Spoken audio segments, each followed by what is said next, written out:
Hello there, my name is Siphokazi January. I work for the Big M, otherwise Metro FM. I've been in the industry for about 17 or so years. Started off my career working as a Simonye presenter, which was continuing to presenting at that time, and I'm sure everybody wanted to do that, hey.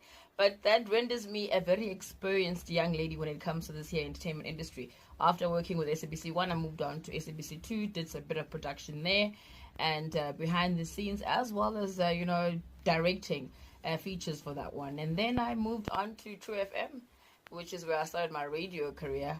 Beforehand, I didn't want it because there were just too many buttons. And after, I think I was convinced that I could do a great job. I think after trying it out, you can only help yourself by knowing the technical side to just balance it out as well.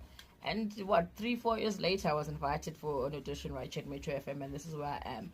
I'm very blessed, very grateful, and very excited to still be working in this industry. And working for the Big M, does not get better than that.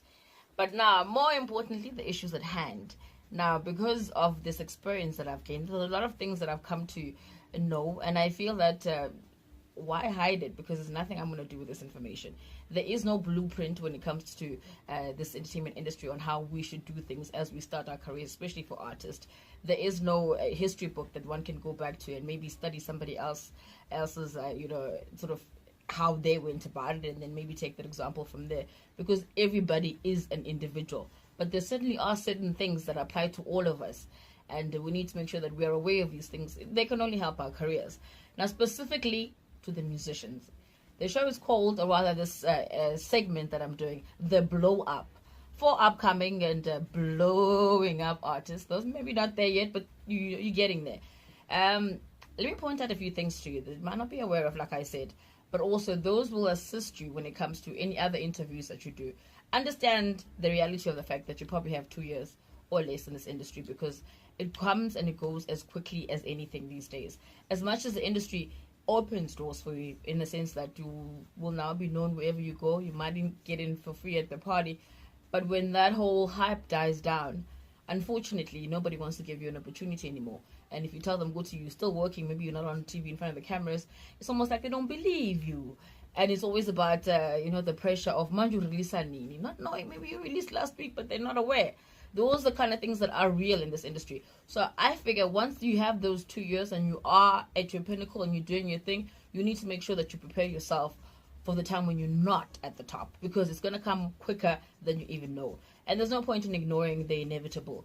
So just a few suggestions. So the industry opening doors and closing them at the same time. Now, when I say closing, I mean that by the time your hype dims down, people don't give you a chance anymore. You walk into a place, it's like, how you feel it? Uwile. And all sorts of things that are demoralizing to a person's character without them even finding out the correct information of what it is that you're up to in your life. Maybe you intended for your career to be 2 years. Maybe you wanted to have that one song and one song only. No one should be able to judge you. But now, if you're looking for proper work, and maybe you have to go to Standard Bank for an interview, they're going to be singing your song.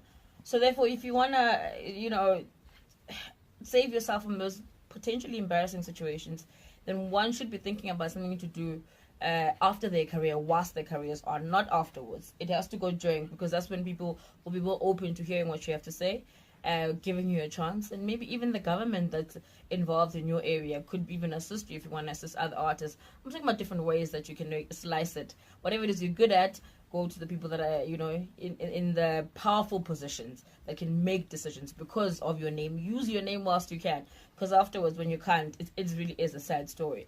But we don't want it to be a sad story. Maybe I'm the only one in this thinking, but some things are meant to come and go, and we need to accept that that's just the way that things are, and not want more from it, or not think that it could have been more, or that person wanted to give us more from that. That I don't like. But anyway, this is of course my opinion. All I'm trying to do is open you up to just a few opinions that I might have of the things that I've come across and have experienced in this industry. I have to leave it right there, unfortunately, for today. Don't worry, I'll come back for more. I've loved where that came from. Make sure that you go to Robust Productions and find out more information and subscribe to the channel.